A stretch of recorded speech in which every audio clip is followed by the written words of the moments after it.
And welcome to another episode of Schiffbauer Over Rocks, ladies and gentlemen, and whatever you may identify with out there, folks. It's the first time I did that kind of lead in. But hey, I got the head janitor of Dreamworx Roofing. That's right. Kidding, but not kidding. Yeah. I got Charlie Anderson. Yes, I'm here. Owner and all things Dreamworx. Yes. I got an orange heart, man. I'm made of orange. And I'm made of roofing. I'm here. So I got to ask, why orange? Why orange? You know, I just liked it. I wish I had a cooler story of like using marketing knowledge to be like, well, people identify this color with this emotion, and I simply liked it, you know, and I thought it was eye-catching. Well, I think it's unique in the sense because I've seen it's like one or two lanes, I feel like, with like your quote-unquote traditional roofing companies. They go like that red and black or like gold trim. Yeah. Like kind of like an old kind of school regal kind of vibe, but like more construction and down home. Yes. Or you have folks who go like the eco route where like it's like green and like really light yellow is like more environmental. So I like the orange is unique to me in this marketplace. You know, I feel like it was unique, and suddenly I feel like I can name 3 off the top of my head: orange, gray, black themed roofing companies, which is fine. You know what I mean? I don't. In hindsight, probably. In hindsight, even if they were around before Dreamworx was just an idea. Yeah. I tell folks it's all subconscious. Like when I launched Schiffbauer Consulting Group, I'm like, I like blue, but blue's tech, and I knew that. Yes. So I'm like, it is techy to an extent, so let's go more of like a light powder blue almost, like San Diego Chargers, like classic jerseys, LaDainian Tomlinson blue. Yeah, I like it. So that's where we went. Yeah, oranges, and I just, I want to be bright. I want to be memorable. I want to be in your face, and I think oranges, for the most part, can be a pretty ugly color. It doesn't look great on most people, and it's just usually it's like hazardous or dangerous. Yeah, right. That's a perception of that sometimes. Yeah, so that's all I wanted, was just to be loud, and I think that came through. So this on the topic of like marketing and branding. So what's in a name? Why is Dreamworx Dreamworx?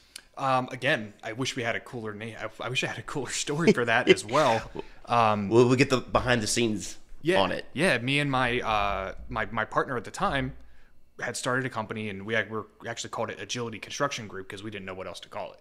So Dreamworx is a hell of a lot better name. Yeah, just off face value alone, 100%. And we were like, took us maybe 7 days, and we were like, Agility Construction Group sucks. Buyer's remorse on that one. This isn't going anywhere. So I don't remember who it was, but somebody just came up to us and they're like, we like the name Dreamworx. I think that'd be a cool name. And we're like, I looked at him, looked at me. Played with the spelling a little bit with the X, which I like. Yeah. So it fits for your industry and what your brand is, in my opinion. Some people be like, the X, like, oh, is that too like Gen X throwback? Yeah. No, it works. Now, and truthfully, if I could go back and get rid of the X, I probably would. Really? Only one for search. I look at my Google Analytics and I see what people are searching. No one's searching the X. Everyone searches with the KS. So that kind of like brand, like market perception where they hear your name. Oh, I heard a radio ad, Dreamworx. Yes. So they put in like Dreamworx, like Dreamworx Studios for pictures. Yep. And at the time, like we were like, we should probably do it in X so we're not like stealing their name. I doubt. Probably still good. It's probably for good intentions though. It worked out. Yeah. So I mean, it's all worked out, regardless. But yeah, I wish there was a cooler story. We just so we started as Dreamworx Exteriors because we didn't want to pigeonhole ourselves to roofing. We wanted to do like additions and decks. And, any entrepreneur starting off, it's just like you want to get any business you can get. Yeah, exactly. Even if it's not your specialty, it's like we can do it. Mm-hmm. We'll do it because I've narrowed in my services over time. That's exactly right. And we didn't want to pigeonhole ourselves, so we were like, let's call it Exteriors. So we get everything, but roofing has always been our bread and butter. It was always our main business. Didn't take long for us to realize that people thought we were a landscaping company because Exteriors is just so. It's wide. It's so vague. It's so, what I mean? I tell folks, we talked about it on your podcast when I was a guest on previously. Yeah. Folks out there, it's their best to make their main thing their main thing. Where it's the one or two things they're really good at. Otherwise, it, like you said, creates potentially that market confusion. Right. Exactly. So we rebranded as Roofing in 2020. Dropped the Exteriors, got strictly into roofing, and that's probably the best decision we ever made as a company. Was just to get laser focused on what our actual services are, and what we want to brand ourselves as. So tell me a little bit about your background. You started this roofing company, you said, with a former partner. Yes. A number of years ago. Yep. It was exteriors at first. Yep. How do you get in the business? So I got into this business accidentally. I love how things like that pan out. Oh yeah, I had no intention on getting into this business actually. I was going to college for graphic design. Okay. And marketing, right? So that's what I was going to college for, and I was broke as shit, right? Like me and my wife at the time was my girlfriend. Like we had 2 nickels to rub together. You know what I mean? I was working odd jobs. Like I'd done construction and I was just doing a bunch of stuff. Decided to go to college and try to make something of myself. So I'm studying art, studying design, studying marketing, and I'm like a year and a half in, and I need some money. So there was a guy who shared a building with the place that my wife was working at, and he was a roofing company. And he was like, I was like, hey man, like I'll design anything you want. Do you need, what do you need? Do you need flyers done? You need website, fixed? Like I don't know what it is, but I'll fucking jump in and figure it out. So I started working for this guy part-time, doing some design work for him. And when I got into the company, the first week I was there, he couldn't afford to pay me. Yeah. He couldn't afford to pay me. He was like, oh shit. Yeah. All the people were standing at the door waiting for their paychecks, and he had to come out, and he was like, oh, sorry. Oh my goodness. Can't pay anybody. I'll have to try to get you Monday when a couple checks come in. Typical startup construction kind of stuff. Yeah. It's good intentions, but like it ain't coming. That money ain't coming Monday. Yeah. And I think, and to his credit, everyone did eventually get paid, but I was like, do you need some help, man? Like, do you need some other help? Mm-hmm. And he was like, yeah, it's only me. Like, I don't have an office person. I was like, let me jump in and help. So I jumped in and started helping. Green at the time. You're like, all right. So green. Let me just help this guy out. I didn't know I was like, fuck, I'm going to jump in and figure it out. Yeah. And that's what I did. I just jumped in, figured it out. I started learning accounting to help him. I was obviously doing a lot of marketing stuff. I started learning sales. I started learning a little bit about production and how to run roofing jobs. And so I worked my way up to where I was basically managing this whole company, with the owner. And push came to shove, and I had it didn't feel right in my heart to continue working there. When I tell folks. Yeah. Like, it's not necessarily just, like, a feeling. It's usually a prolonged kind of gut feeling where, like, or you're like, you lack, not even the motivation, but lack the discipline to, like, do the job. That's, like, your internal spirit screaming, like, something needs to change either with you or what you're doing. That's exactly right. And, yeah, I knew, like, long term, it wasn't going to be a fit for me. So I jumped out, and, didn't even intend on really starting a roofing company right after that. I wanted to go back into marketing and design, and yeah, like I'm just going to pivot back my original game plan. Yep. Yeah. I wanted to go back into it. And then, I got into discussions with my original partner in the business, and he was like, let's do it. Yeah. And I was like, fuck it. Let's do it. Side note, it's crazy that your wedding ring is orange. Like everything. The branding is amazing. Yeah.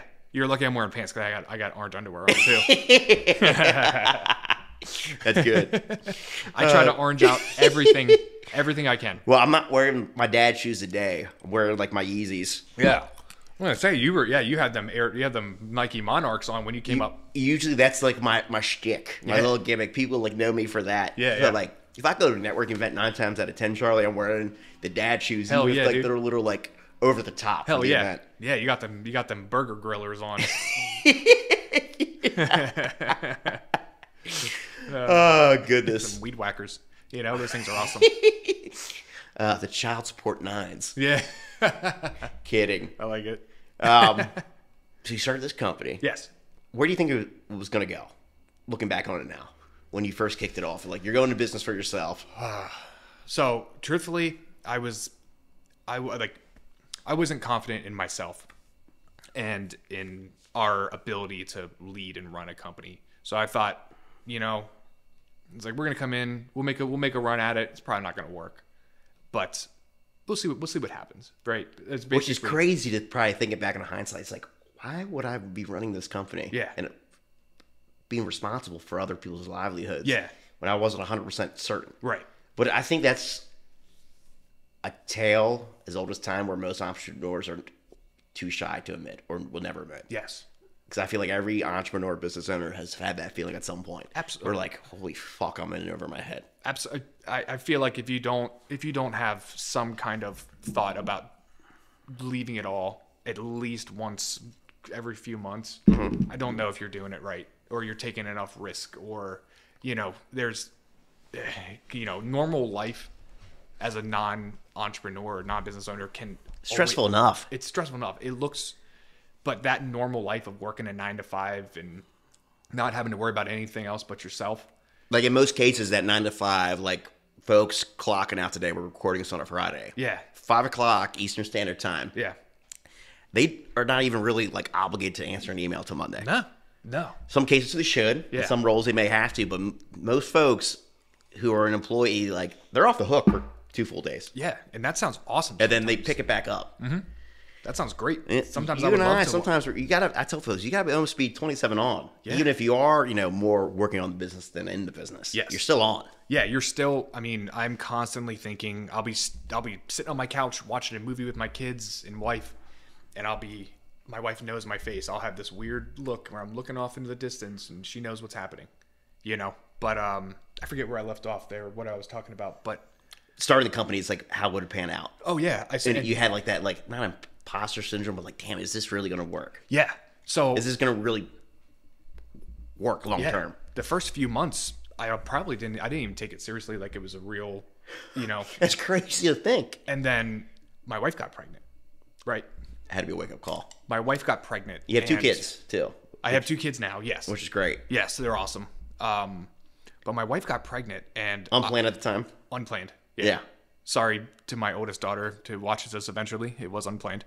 But it worked out pretty damn well. It worked out beautifully. I couldn't be happier. But I was about to leave the business. I was about to say, hey, I want to go. That's crazy. And then I had that is freaking crazy. Yeah. Because I was like, and then I was like laying in bed one night and I was like, hey, you know what? Fuck that. Like, this is what you were meant to do. Mm-hmm. Like, you were meant to come in and do something different in the roofing industry. You were meant to try to change the way that a roofing company is run, the way that people are treated in a roofing company. You're not in the roofing business. You're in the people business. And I remember laying in my house, in this shitty house we had in Lemoyne, and it was middle of summer. I was sweating in my bed, and I was like, nah, I'm in the people business. Screw roofing. Screw everything else. Yes, roofing is just the way you serve people. Roofing is the way that we serve people, but we are in the people business, and that fire hasn't left my gut yet.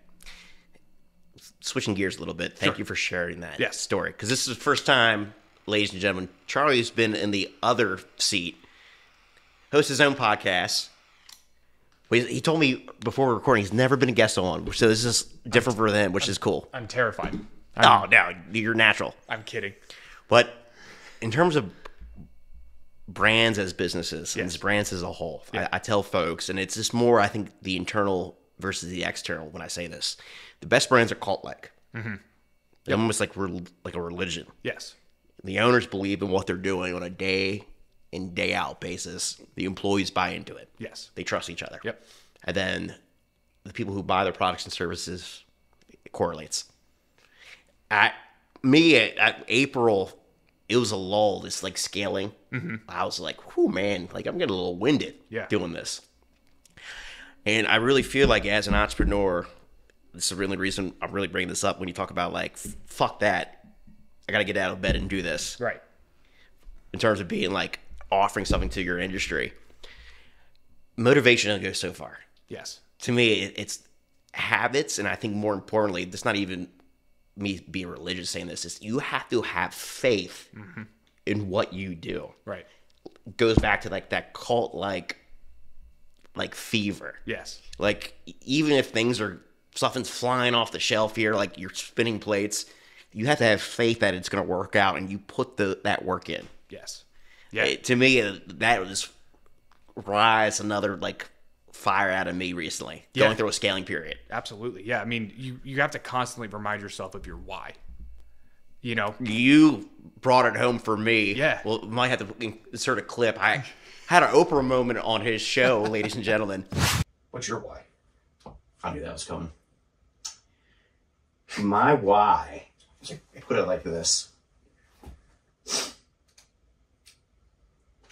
It's seeing people like my dad and helping them out. Yeah. Because, I mean, I'm almost getting teared up thinking Yeah. about it. You're coming back at me. It's really crazy, man, when you see companies where you start off with them, they got like 2 crews, you know, could be a tree company, and it's like brothers, like estimating, you know? And then you see them go from like 2 crews to 4, and they have full-time salespeople. You're putting bread on people's table. Absolutely. Yeah. You get to be that's beautiful, man. It's more than the money at that point. Yeah. I mean, this is what's beautiful about small businesses there's a direct. Was that your first Oprah moment on the show? I put teared up here. I didn't expect that today, folks. Thank you. Which I've never, like, people have got emotional on here. Like, I might, like, hold it back. Sure. But I let it loose. You lost it. The way I thought about it, you're like, why do you do what you do? Yeah. And, like, I just thought about, like, because of my dad. It's and it's just like... Dude, it cracks me up. Like, I'm thinking about that moment. Looking at, like, my dad as other people. Yes. And because your dad is in the way that I took what you were saying there is your dad's a representation of all that is kind of good in this world. Your dad from is, an entrepreneurial standpoint, at least from my lens. Yeah, from an entrepreneurial standpoint. He's in charge of feeding the 7 or 8 people that were working at the restaurant. And those people are the people that work there are in charge of feeding the 2 or 3 that they have at home. And like it all starts with the entrepreneur. It started with your dad. And by helping him get better, you down the line helped everybody. So it gives me chills to think about that moment that you and I were talking. It's bigger than numbers. Yeah. And it's bigger than roofs that you install. Yeah. Yeah. What you do in a way affects the lives of these people that you get to know so intimately. Yeah. We talked about it on your show in particular. It's just, to me, it's just like, all right, you have 3, 4, 5x return. To working with someone for years and you develop a partnership where they're doubling their crews. Yes. You're putting food on people's tables. Yep. You're changing lives. You're allowing people indirectly, to buy, but in some way playing a part of that. Yeah. But you provide the vehicle for people to buy homes or raise a family or do all the beautiful things that we want to do. It's really crazy when you look past the X's and O's. Yeah. That's really what you do too. Yes. Just in a different way. Yeah. So what does community mean to you? You touched on it. You're really big about it on Facebook and like the marketing material you put out. Yeah. What does that mean? Community is everything to me. You know, one of the things I love about this area is the sense of community because we're not in a large metropolis that you don't run into the same people 7 or 8 times, you know, at the grocery store in the matter of a year. So community to me is serving all the people that serve you, that serve you, and I should say giving back and contributing and not just taking to all this. The people around us are what make my business turn, right? Yeah. They're gracious enough to give me their money to fix their homes and improve their roofs or improve their siding and work on their homes. I need to do something with that responsibility. If I simply just take the money and do nothing with it to help, then I feel like I'm part of some kind of problem. You know, I need to show people that like this is more than a transaction to me. This is a way of life. Yeah. This is a way of life. And you know, I grew up playing music and in a small punk hardcore scene where everybody knew everyone and it was all about like that cult culture in itself. It's so cool. Yeah. That's something I missed out. This like a little younger than you, but like I think that's where my basis for community came from. It's really funny probably looking back on it just now. Or like you would never think you in that time just jamming out. Yeah. Yeah. I used to just raging. It's just like what, I'm doing community events and I'm going to own a roofing company? Yeah. 10, 15 years down the line? What? Dude, all my friends from the punk hardcore scene are probably like, what? Is this the same? Is this the same guy? But you know what I mean? It makes people so interesting, though. Yeah. When we have these like enriching experiences. Yeah, but you know, that's where the sense of community was instilled in me. You know, was we all worked together to put on shows, to release music, to record music, supported each other, and that's where I found my comfort. You know, in that the collective is greater. The collective is greater than the power of the strongest individual. You know. So that's, I don't know if I answered your question quite right, but not quite 100%, but I like the little segue that you did there. Yeah. So no, I'm going to get a little off topic for a second. Sure. You mentioned like being part of this like music punk scene. Yeah. So what was what do you listen to growing up that got you into music? So, dude, I listened to anything and everything. My dad has always been into eccentric, you know, folk music, weird, The Residents. Like, he was playing me The Residents when I was like, I don't know if anyone even knows them. I don't even know who they are. I'll be honest with you. I'm not This gonna lie to you. really obscure band from like the 70s. He was playing me this shit when I was like 6 or 7. So he was like a music years old. head, Yeah. growing up, and he like passed it down to you. Yeah, exactly. That's cool. So, you know, and you know, obviously, my mom was jamming out to Springsteen and old rhythm and blues in the car when I was a kid. So, like, I never listened to new music when I was a kid. Everything I listened to was made from the 50s or 60s. Yeah, and then I got into skateboarding into my, you know, when I became a teenager, and skateboarding obviously kind of goes hand in hand with that counterculture punk movement. You listen to a lot of ska music? Yeah. Oh, yeah, I love ska. Operation. So freaking good. Dude, it's awesome. I mean, ska was, I played in one of the bands we were in. It's called Kerouac and the Beat. It was about Jack Kerouac, and the beat was the drum beat. You know, It was a ska band. That was like one of the first bands I ever started. And yeah, so I got a sweet. John on my team's gonna love you. That's like his favorite genre of music. Yeah, I got a sweet spot in my heart for ska. I got a sweet spot in there. Ska's cool. And I love asking questions like that because it's just like we all got our own little eclectic interests. So it's just like what's behind the business owner. Yeah. At the end of the day, because like perception's reality. We all have our little quirks of what we put out there on social media, but it's just like who are we really at the end of the day? That makes you unique. I'm sure a lot of roofers were never in a ska band. No, Around this area. I can't think of many. I can't think of any. I can think of one, and that's me. That's so, dude. But it's just fun, you know. Like it's fun. It's fun music. It's good. It's good time music. It's all about community. It's all about fun. It's about building other people up, building up your friends, building up your area, like your collective community within the scene. And yeah, if that kind of thing can exist with 13 and 14-year-old kids, why can't it exist with adults? Yeah, supporting their community like that, you know? Let's get a little deeper. I know you love marketing. Yes. Like you put it on your intake form jokingly. That's why I said he was the head janitor. Yeah. He's like, also like founder, owner, marketing manager, whatever you want to call it, of Dreamworx. Yeah. So what does marketing mean to you in your business? Marketing to me is the way that people perceive us. Marketing is not lead generation. It's perception. Marketing. I almost want to flip the table because I'm so excited to hear that from someone in your field saying that. Because usually they say it's all lead gen sometimes. I mean, at the end of the day, leads are what convert to sales, which is what pays us and allows us it's to a KPI. That's trackable. That's the trackable part of it. KPIs, key performance indicator. Sorry, we nerded out there for a second, folks. But the deeper part of marketing for me is what's the story, right? I think you got to have a story. You got to have. Everyone's got it. I don't care how Yeah, mundane or you don't have a marketing brain. Everyone's got a story that's right. with their And business. Your marketing is how you tell the story of your business or tell the story of your customers, tell the story of their problems, and then that part of that story is your solution. So everything that I do from a marketing standpoint starts kind of from a story brand aspect. I don't know if you ever read the book Building a Story Brand by Donald Miller, but I've not. So it's now you're gaming me, which is great. it's a great book. Great book for anyone that's interested in marketing. It's all about using story to your advantage and how people emotionally connect with story. So that's what I focus on in my marketing is telling the story, letting people feel who you are as people. Because people has to come through. You know what I mean? All businesses are run by people until AI takes over and kills us all. Right now, in our current world, people are business.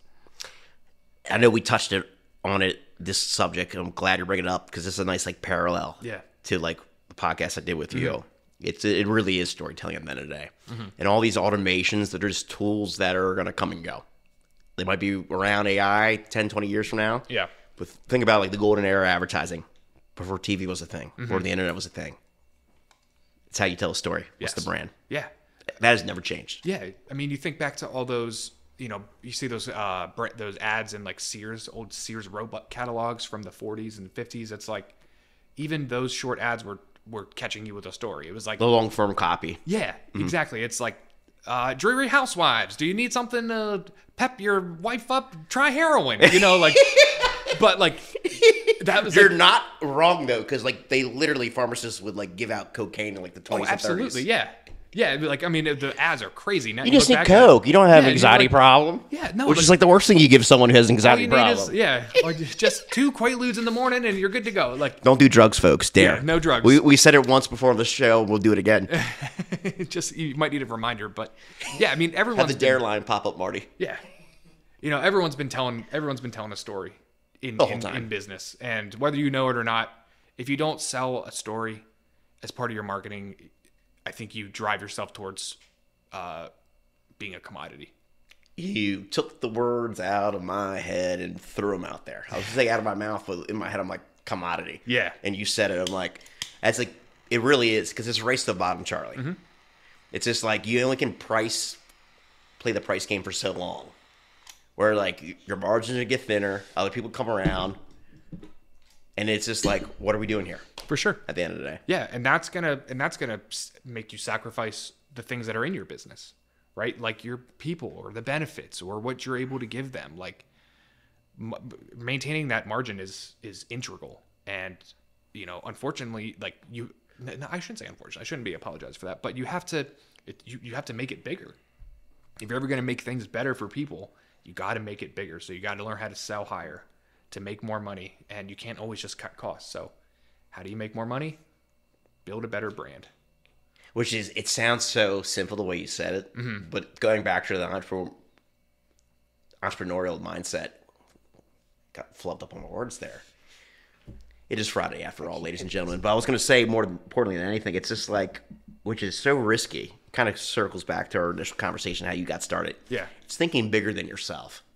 We offer this exterior work. No, we're just going to focus on roofing. Yeah. Now. Yeah. That's scary. No, we're going to do this now. Yeah.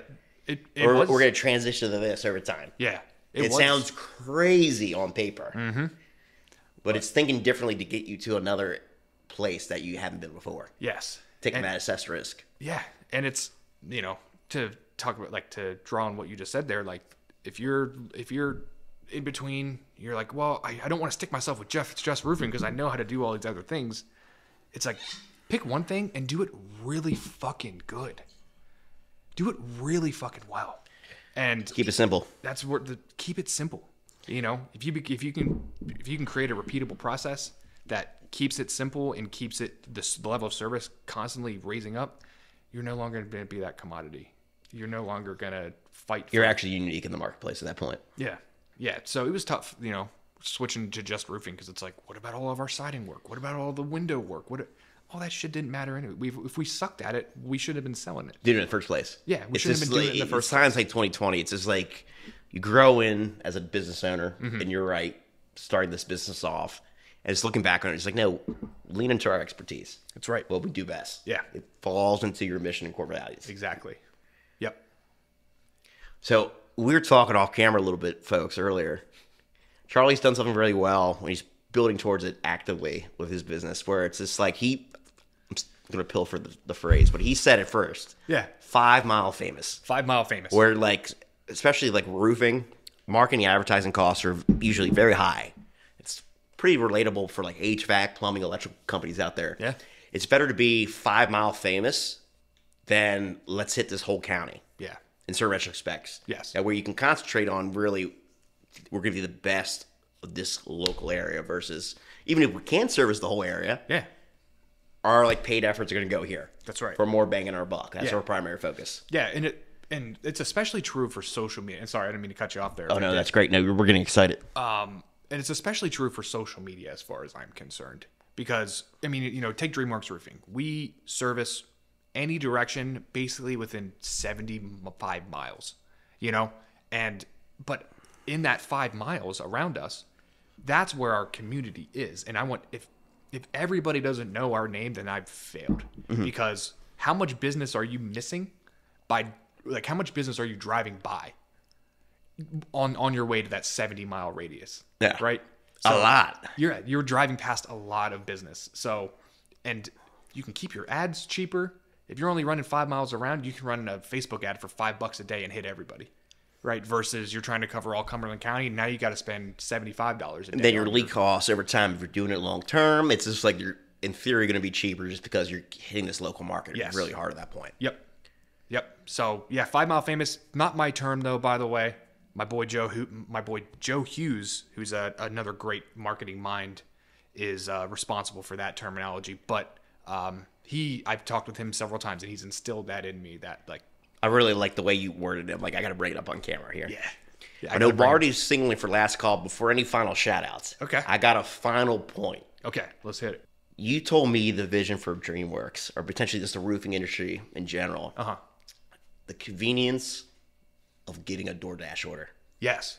Yeah. Talk about that, because that sounds insane. So Ordering some, like Thai food versus like buying a roof. yeah. So the idea is the level of service that we want to give in our company needs to be good, because this day and age in 2024, think of the level of customer service that you get when you buy a sub from a pizza shop and it gets delivered to your house from DoorDash or whatever.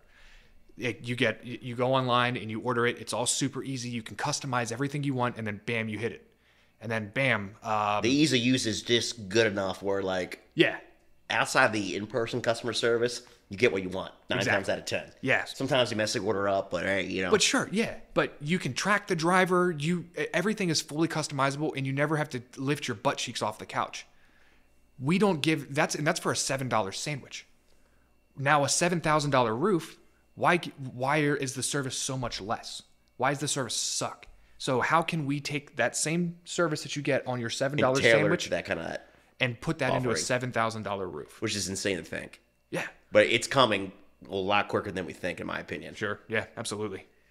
So I had to ask that because it's just like, what? Yeah. But we are going to hit that in some capacity here over Yes. the next couple of years. I mean, there's giant tech firms and private equity firms that are buying up every major home services business out there, and they're going to implement this kind of technology, Yeah. right? So why not start now? John on my team before COVID, he'll smile when he hears this. He literally said before COVID was a thing that every fast casual restaurant or eatery should have a drive-through lane. Yes.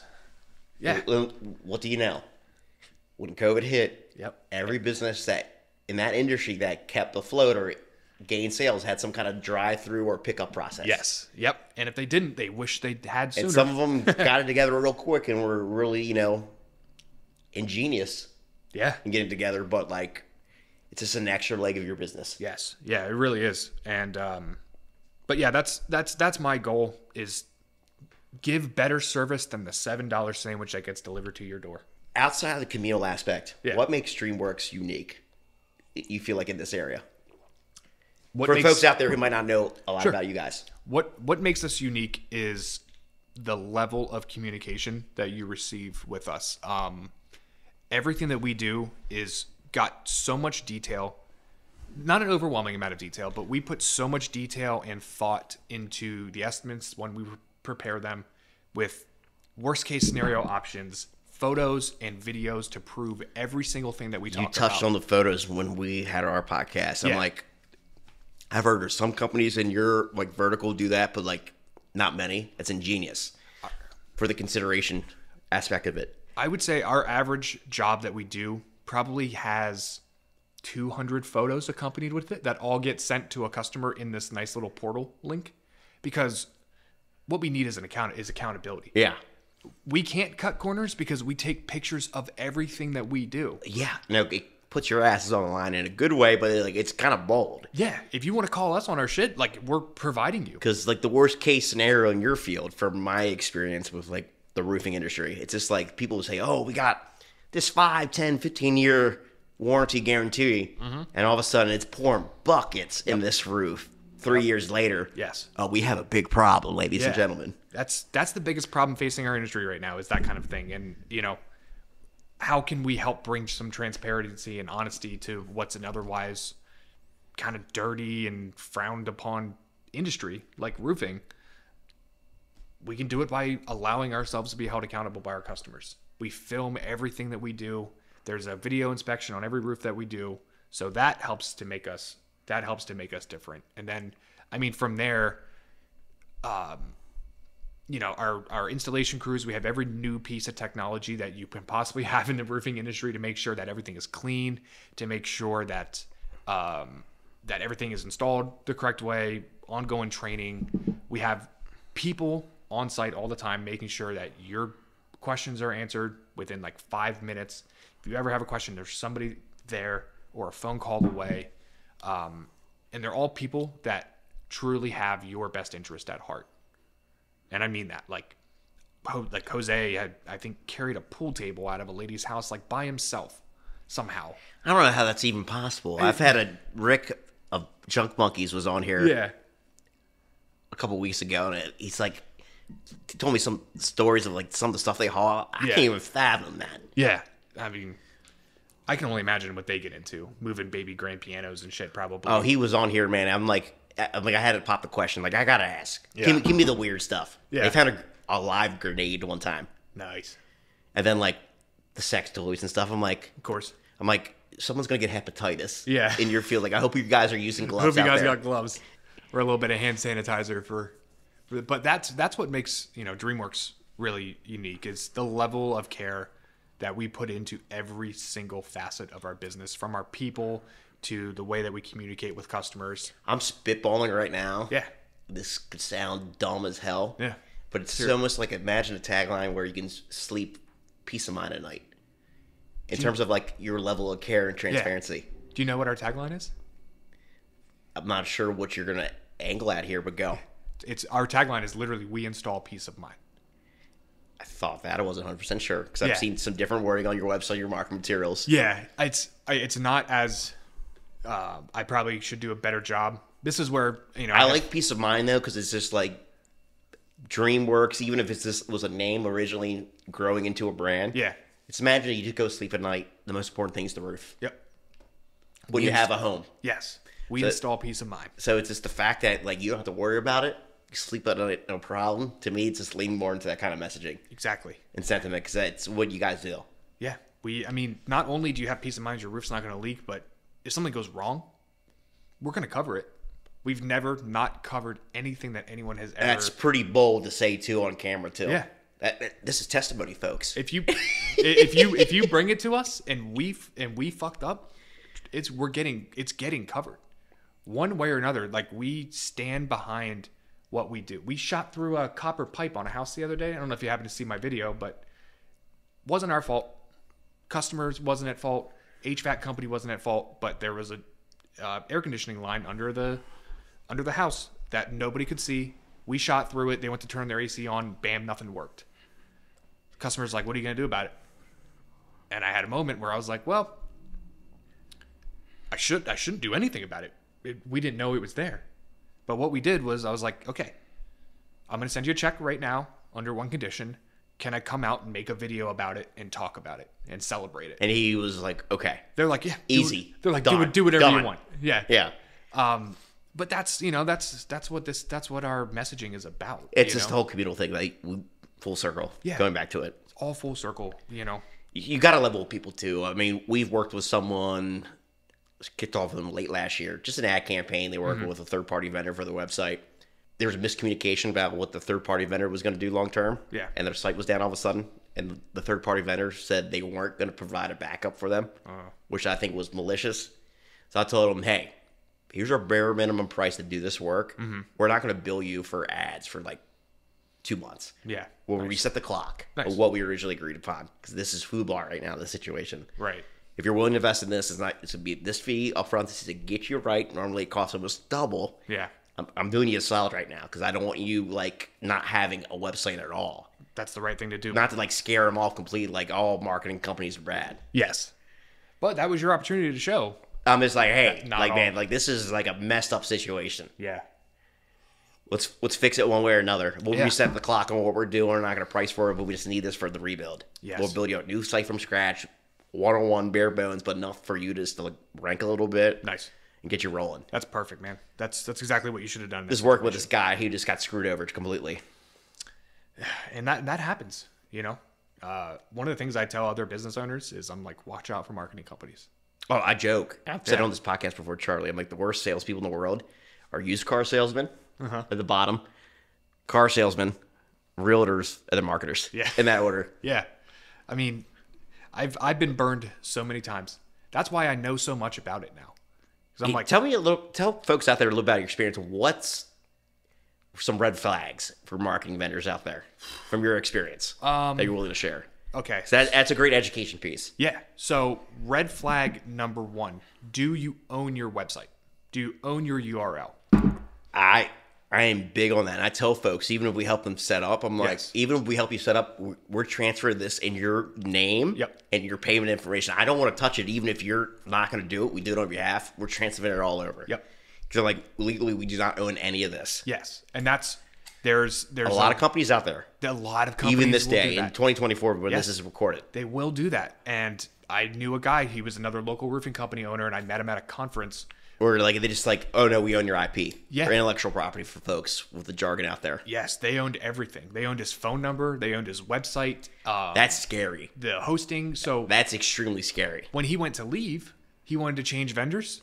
He was stuck. It was almost like a mob bracket kind of thing. Like, hey, you can't leave, or you got to pay this. Yeah, it's like a shakedown. Yeah, you know. No, I've seen it. It's bad. Yeah. I've been in situations with people transferring over to us where it's almost like a hostage situation, like Die Hard. Yeah, like John McClane. Like we're there on the scene, trying to walk them through it, but like it can get ugly. And the first ever marketing company that we hired, it was a big name marketing company that you think they're legit. The perceptions out there, or the material they're putting out there.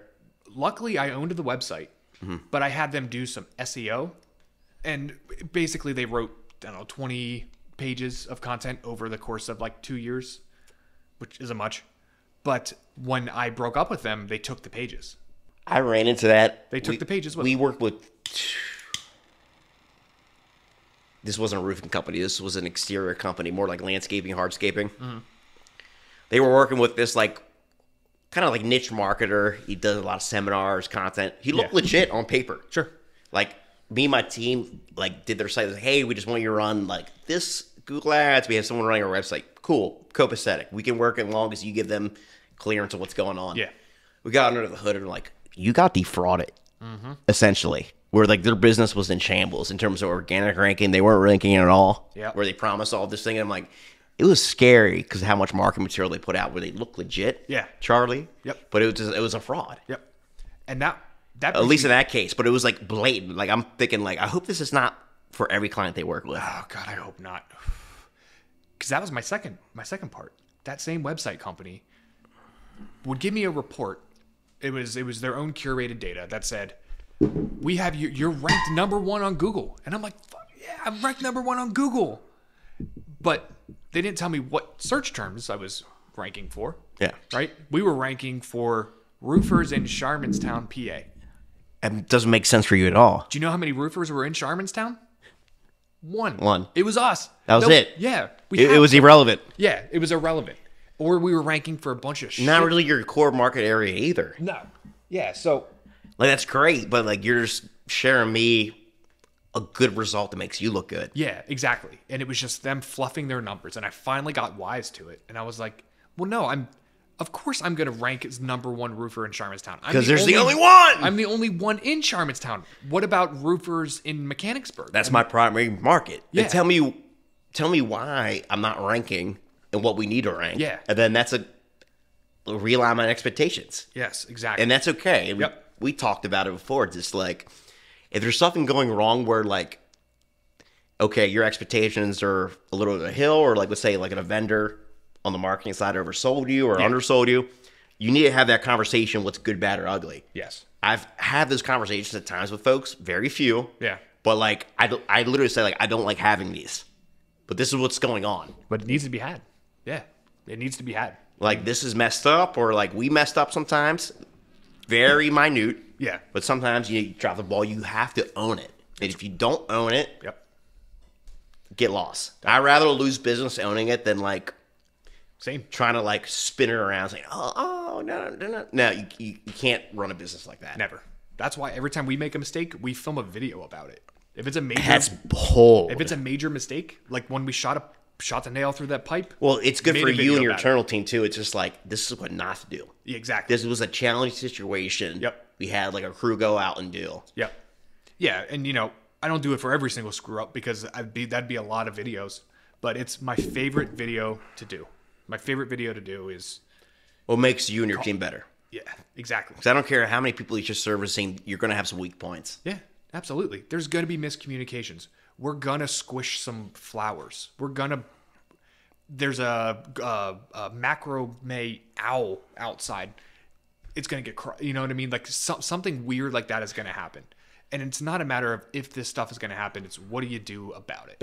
I tell folks, like our track record point blank, I got more winners than losers. Yeah. And my losers, it's just like, I'm very transparent what happened. Right. Either it's just like expectations were misaligned. We just couldn't fulfill what they wanted. Yep. Or like we told them what was going on and it's just like they didn't further invest. It's one of those three scenarios. Yes. It's just like, it's very honest when something goes wrong. Yeah. That's the way it needs to be. My dad told me that bad news has to travel like wildfire. Yeah. And he's like, there's no sense in trying to dance around it. Bad news. I don't even lose sleep at this point.